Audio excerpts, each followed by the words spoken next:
खुदा के बिना वृक्ष का एक पत्ता भी हिल नहीं सकता, तो आदमी तो क्या चीज है। लेकिन आज की दुनिया में आदमी जो है वो खुदा से दूर होता नजर आ रहा, वो खुदा से ज़्यादा अपने आप पर भरोसा करने लग गया है। मैं ऐसा करूँगा, मैं ऐसा हो जाऊँगा, मैं तुझे ऐसा कर दूँगा, मैं ऐसा कर दूँगा, मैं वैसा कर दूँगा, मैं तुझे ये बना दूँगा।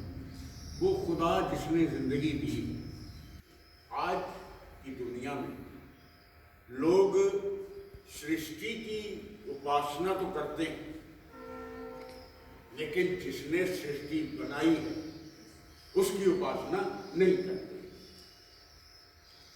आज की दुनिया में लोग चांद को पूजते हैं, सूरज को पूजते हैं, पेड़ों को पूजते हैं, लेकिन जिसने वो सारी चीजें बनाई है ना, उससे बहुत दूर हो गई। मुझे एक किस्सा याद आता है। चर्च की छत के ऊपर काम चल रहा था, छत पे रिपेयर हो रही थी बाहर की तरफ से।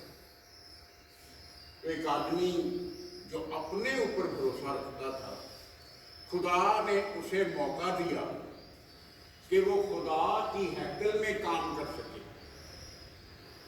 खुदा की बनाई हुई हैकल की छत पर, ऊंचाई पर जा करके अपने हाथों से काम करे और अपने आप को मुनव्वर करे। अचानक वो अपने आप को याद रखा, खुदा को भूल गया। मैं ऐसा कर दूंगा, मैं ऐसा बना दूंगा। पैर फिसला, नीचे गिरा। खुदा ने उसे अपने हाथों से उठाया, उसे बचाया। तो लोगों ने पूछा, खुदा का शुक्र अदा कर, अंदर चला जा खुदा की हैकल में, खुदा के सामने दुआ कर। कहने लगा, ले मैं पैराशूट में भर्ती था, मुझे ऊपर से गिरना आता है, कैसे गिरते हैं और कैसे बच जाते हैं। मैंने तो वैसे ऊपर से गिरा, मैंने यूं करके छलांग लगाई, बच गया। खुदा पर भरोसा नहीं किया, अपने आप पर भरोसा किया। दूसरे दिन अपने बेड पर सो रहा था, रात को सपना देख रहा था। सपने में नीचे गिरा, गर्दन का मनका टूटा और मर गया। कहाँ इतनी ऊंचाई से गिरा तो बच गया है, खुदा ने बचाया। कहाँ बिस्तरे से नीचे गिरा और मर गया।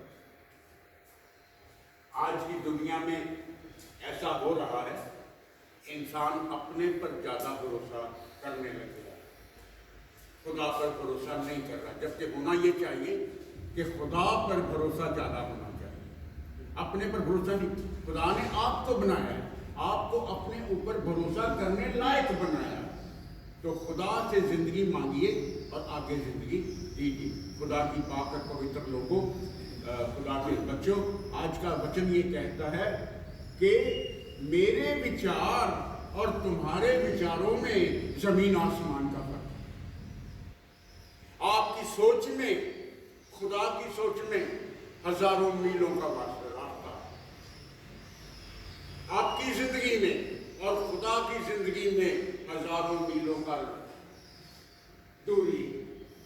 आपके अथम विचार खुदा के विचार नहीं हो सकते हैं, उसके रास्ते आपके रास्ते नहीं हो सकते हैं, उसकी सोच आपकी सोच से बहुत अलग है। हम तो खुदा की नजरों में, आगे कलाम बताएगा कि टिड्डियों के समान है, धूल के किनकों की समान है। पढ़ेंगे कहाँ लिखा है, यशायाह नबी की किताब निकालेंगे, उसका 55-8 है। यहोवा अपने लोगों से यूं फरमाता। पढ़िए यशायाह 8:9, 55-8।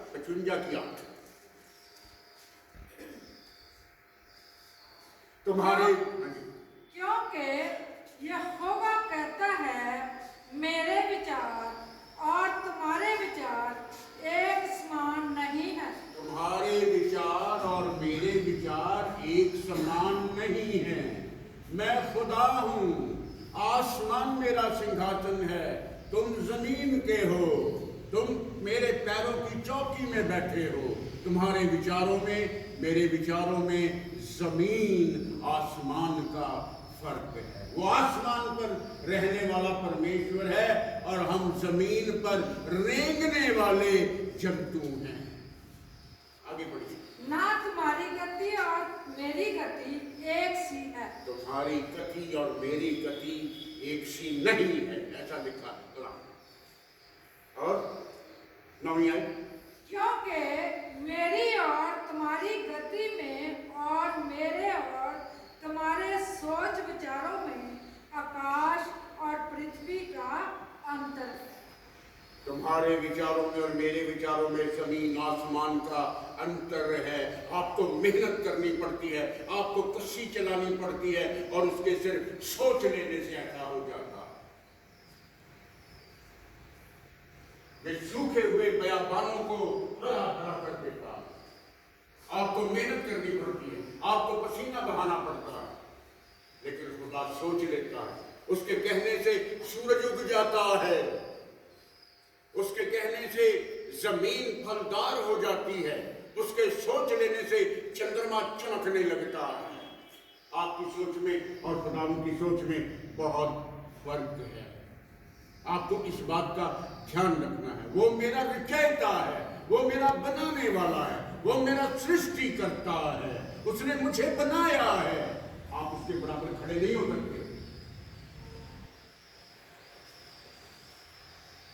खुदा के सामने खुदा उनके लोगों झुको, उसको सिजदा करो, उससे अकल मांगो, उससे बुद्धि मांगो, उससे बल मांगो, उससे ज्ञान मांगो, ताकि वो आपको भरपूरी की जिंदगी दे दे। आज मैं थोड़ा सा फर्क बता रहा हूं, खुदा में और आप में क्या फर्क है।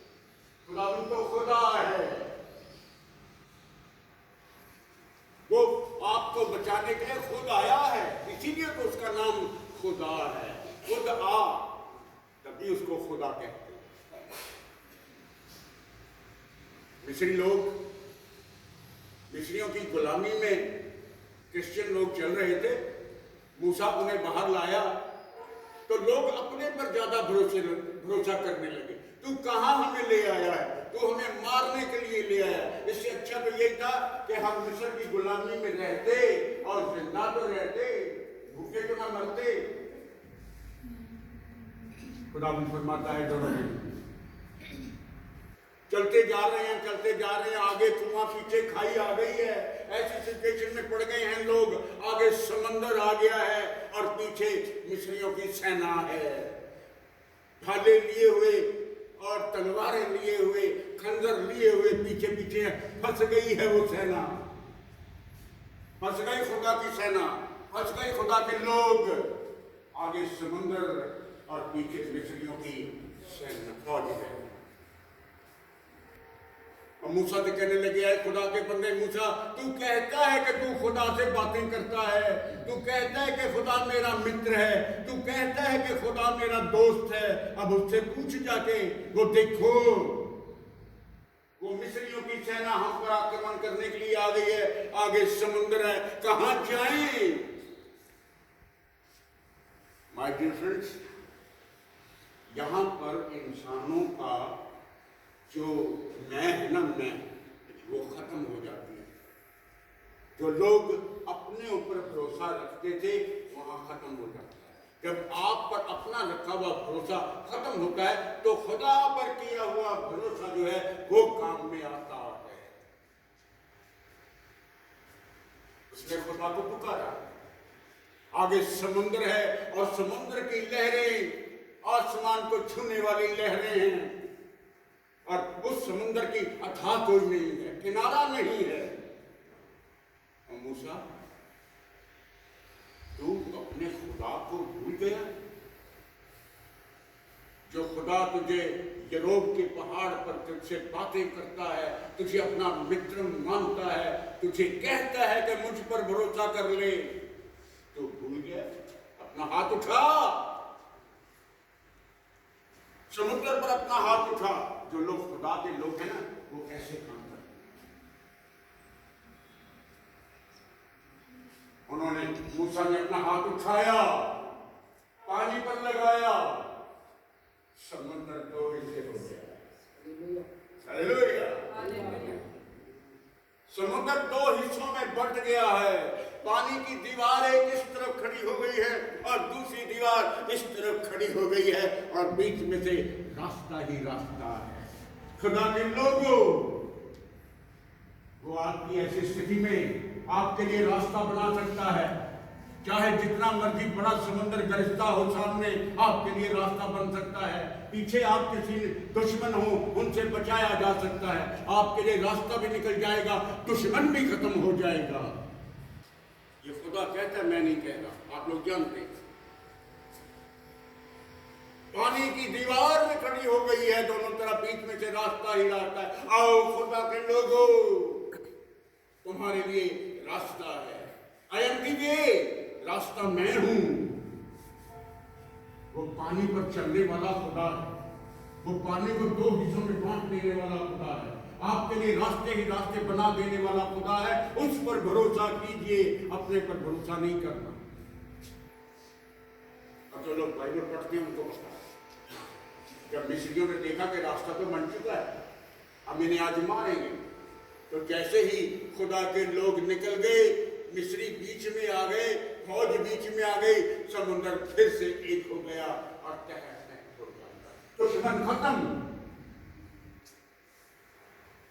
आप खुदा पर भरोसा रखें, अपने आप पर भरोसा न रखें। खुदा आपको देने वाला, खुदा आपकी जिंदगी को बनाने वाला खुदा है। चुनाव का यहोवा ये कहता है कि मैंने कसम खाई है कि जो कुछ मैंने ठाना है वो हो के लगेगा। आपकी जिंदगी में जो कुछ ठाना हुआ है वो हो गया, और खुदा ने आपके लिए अच्छा ही अच्छा सोचा। निकालेंगे ये शायद 14-24, निस्संदेह जैसा मैंने ठाना है वैसा ही होगा, जैसी युक्ति मेरी है वैसे ही पूरी होगी। खुदा का कलाम कहता है। आप अपने पर भरोसा न रखिए। वो आदमी के खेत में बहुत सारी फसल हुई थी, उसने खुदा का शुक्र अदा नहीं किया। मैं पुराने गोदाम तोड़ दूंगा, नए बना लूंगा। और मूर्ख, जो लोग अपने आप पर भरोसा रखते हैं वो खुदा की बाइबल में, खुदा के शब्दों में मूर्ख कहलाते हैं। खुदा पर भरोसा रखने वाला आदमी समझदार कहलाता है, बुद्धिमान कहलाता है। अपने पर भरोसा रखने वाला आदमी निर्बुद्ध होता, अज्ञानी होता। सेनाओं के यहोवा ने ये शपथ खाई है, निस्संदेह जैसा मैंने ठान लिया है वैसा ही हो जाएगा, और जैसी मैंने युक्ति की है वैसी ही पूरी होगी। आपकी जिंदगी में जो खुदा ने युक्ति बनाई है वो पूरी होगी, वैसी ही पूरी होगी। खुदा ने आपके बारे में लिखा हुआ कि आप ऊंचाइयों पर रहेंगे, तो आप ऊंचाइयों पर रहेंगे। खुदा का कलाम कहता है, खुदा की वाणी कहती है। इस जमीन की नींव जो है ना, वो खुदा ने पानी पर रखी हुई है। जमीन के नीचे पानी ही पानी है। खुदा ने इस जमीन की नींव पानी के ऊपर रखी है। वो पानी पर चलने वाला खुदा है, पानी को दो हिस्से कर देने वाला खुदा है। वो पानी को आसमान पर अपने हाथों से उठा लेने वाला खुदा है। कोई ऐसा आदमी जो पानी को आसमान में उठा ले? ये जो आप नीला देखते हैं ना ऊपर, ये पानी ही पानी है। खुदा ने पानी को दो हिस्सों में बांट रखा है। पानी का ये बहुत बड़ा हिस्सा आसमान पर उठाया है, दूसरा हिस्सा जमीन के नीचे, और जमीन वाले पानी के ऊपर खुदा ने इस जमीन की नींव रखी हुई है। और जातियां तो डोल के पानी की एक बूंद की तरह होती है। और ये कहां लिखा हुआ है? ये शायद 40 की 15। देखेंगे इंसान क्या होता है, कौमें क्या होती है, जाति क्या होती है, लिखा हुआ है यहाँ पर। पढ़ेंगे। देखो, जातियां तो डोर में ही एक बूंद जा पलड़ों पर की धूल के तुल्य ठहरी। पंजाबी में डोल किसको कहते हैं? ढोल।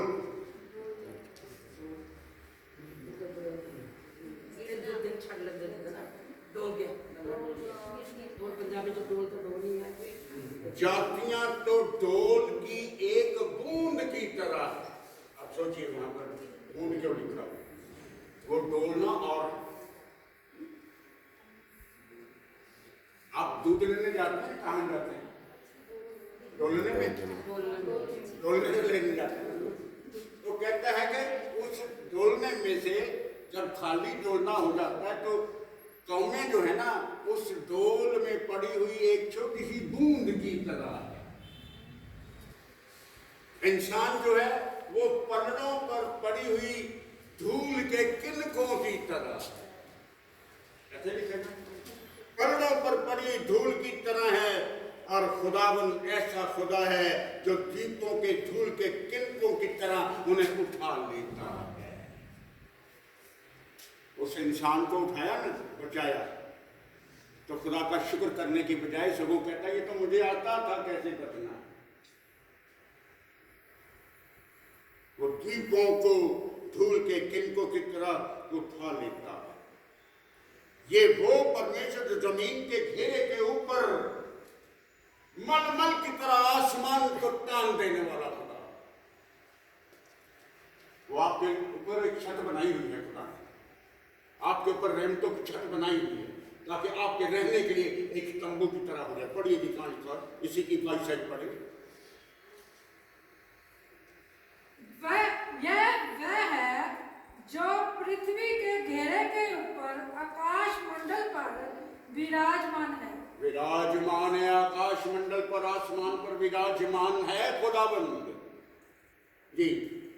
और पृथ्वी के रहने वाले टिड्डी के तुल्य है। बस आप समझ गए, बार बार नहीं कहूंगा। जमीन पर रहने वाले लोग जीव जंतुओं की तरह है और वो आकाश को मलमल की तरह फैला देता है। और जो आकाश को मलमल के समान फैलाता और ऐसा तान देता है जैसा रहने के लिए तंबू ताना जाता है। खुदा का कलाम है, खुदा की पाक और पवित्र बानी है, वजाहत की जरूरत नहीं। अब खुदा के इस बाइबल रूपी आईने में अपने आप को देख लीजिए, आप कहाँ पर खड़े हैं। खुदाबंद तो खुदा, हम धूल की तरह, हम मिट्टी की तरह, मिट्टी थे, मिट्टी हैं और मिट्टी बने रहेंगे। और अपना जो आपके अंदर मिट्टी बन है उस पर ध्यान दीजिए। मैं कुछ नहीं है, मैं तो रह जाएगी यही की।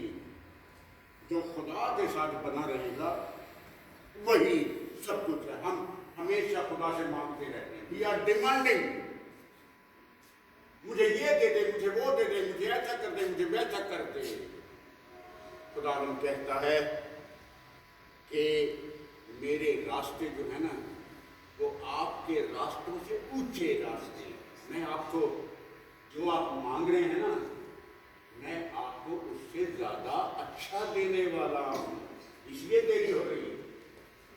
आपके लिए अच्छा सोचा हुआ है, आपके लिए बेहतर सोचा हुआ है खुदा। आपको जो आप मांग रहे हैं उसे अच्छा देने की प्लानिंग है खुदा की। मेरा वो खुदा है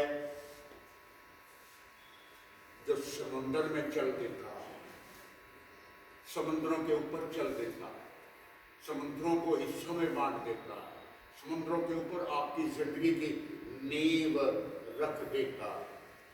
मेरे बच्चों, खुदा पर भरोसा रखें, खुदा को अपना उद्धार करता माने आखिरी आयत है मेरी, आप उसके साथ जाएगी। आज शनिवार है, बारिश हो रही है और ये आयत आपको जाती जाती रहेगी कि आज बारिश के मौसम में हम खोपड़ी में गए थे और खुदा की बातों पर हमने ध्यान दिया था। होशे नबी की किताब है, उसका 14वां अध्याय है, दानियल नबी से आगे होगी। होशे 9 बाप की आखिरी है आपके तक। जो बुद्धिमान है वो खुदा की बातों को सीखे।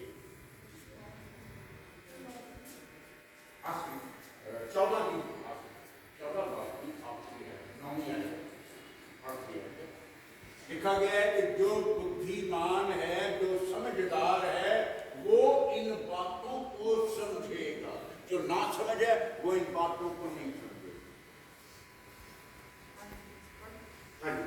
जो बुद्धिमान हो वही इन बातों को समझेगा। जो बुद्धिमान है वही इन बातों को समझेगा। और पूरा कीजिए। जो प्रवीण हो वही इन्हें बुझ सकेगा। जो प्रवीण कहते हैं जो अक्लमंद होता है, जिसमें अक्ल के भंडार छिपे रहते हैं, वो इन बातों को बूझ लेगा। ऐसा लिखा। क्योंकि यहोवा के मार्ग सीधे हैं और धर्मी उनमें चलते रहेंगे। खुदा का जो रास्ता है बहुत सीधा रास्ता है, और धर्मी लोग जो है ना वो उस पर चलते रहेंगे। और परंतु अपराधी उनमें ठोकर खाकर गिरेंगे। और अपराधी, झूठे, मक्कार, बेवफा, दोषी, उनमें क्या लिखा, क्या खाकर, ठोकर खाकर गिरते रहेंगे। खुदा का कलाम है, खुदा की बातें हैं। आज का दिन आपके लिए अच्छा हो और वीकेंड आपके लिए अच्छा हो। कल आने वाला इतवार आपके लिए बहुत अच्छा हो, खुशियों से भरा हो। आप आनंद करें, खुशियाँ मनाएं और अपने खुदा पर भरोसा रखें। इन्हीं शब्दों के साथ मैं आज की इस डिवोशन को, इस इबादत को खुदा बाप, खुदा बेटी और खुदा पापू के नाम से पूरा कर लेता हूँ। अपनी आंखें बंद करें।